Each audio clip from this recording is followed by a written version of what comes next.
আমার life story নিয়ে তো ছবি বানালে ২০টা বানানো যাবে। বঙ্গবন্ধুকে নিয়ে আমি অনেক কটা ছবি বানাইতে চাই। মানে একটু এর বিরুদ্ধে ও বলবে, ওর বিরুদ্ধে এ বলবে। এটা মানে সেই আমেরিকা থেকে শুরু করে সারা বিশ্বে এটা হয়। ৬টা ছবি স্ক্রিপ্ট লিখতে দিয়েছে, আমি ১২টা ছবি বানাবো। বাট আমার লাইফ স্টোরি নিয়ে আমি ছবি বানাবো। সিস্টার হেলেন নামের একটা ছবি বানাবো। আমার ইন্ডাস্ট্রিতে না, যে কোনো জায়গায় আমি চাকরি দিতে পারি। আই হ্যাভ দ্যাট অপরচুনিটি যে আমি যে কোনো জায়গায় চাকরি দিতে পারবো।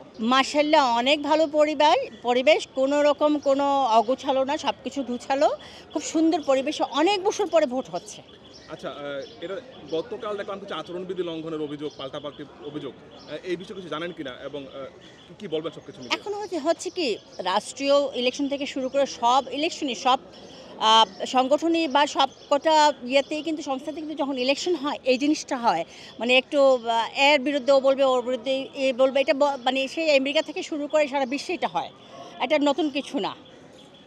একটা বিষয় জানতে চাচ্ছি, সেটা হচ্ছে যে আপনার প্যারেন্টস দিয়ে পাশ করে আপনি মূলত ব্যক্তিগতভাবে কি করবেন শিল্পীদের জন্য? আমাদের প্যানেল পাশ করলে আমি তো ব্যক্তিগতভাবে আমি বলেছি যে আমি ৬টা ছবি স্ক্রিপ্ট লিখতে দিয়েছি, আমি ১২টা ছবি বানাবো এবং একটা ছবি দখল নামের একটা ছবি কিন্তু আমি অলরেডি ডিক্লেয়ার দিয়েছি।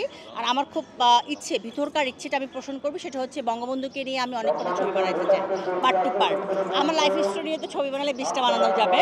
বাট আমার লাইফ স্টোরি নিয়ে আমি ছবি বানাবো। সিস্টার হেলেন নামের একটা ছবি বানাবো এবং বঙ্গবন্ধুকে নিয়ে আমাদের নেত্রীকে নিয়ে ছবি বানাবো ইনশাআল্লাহ।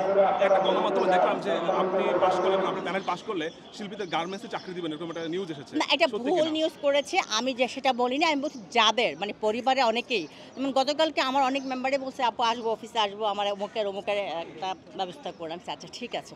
আমি সেই জিনিসটা বোঝাতে চেয়েছি যে আছে না, অনেক তো আছে, পিছিয়ে পড়া শিল্পী আছে অনেক। তাদের জন্য বলেছি যে যাদের পরিবারের কারো না কারো তো বেকার আছে, তাদের জন্য বলেছি যাদের চাকরি লাগে, যদি লাগে আমি ব্যবস্থা করবো। আমার ইন্ডাস্ট্রিতে না, যে কোনো জায়গায় আমি চাকরি দিতে পারি। আই হ্যাভ দ্যাট অপরচুনিটি যে আমি যে কোনো জায়গায় চাকরি দিতে পারবো। ওকে।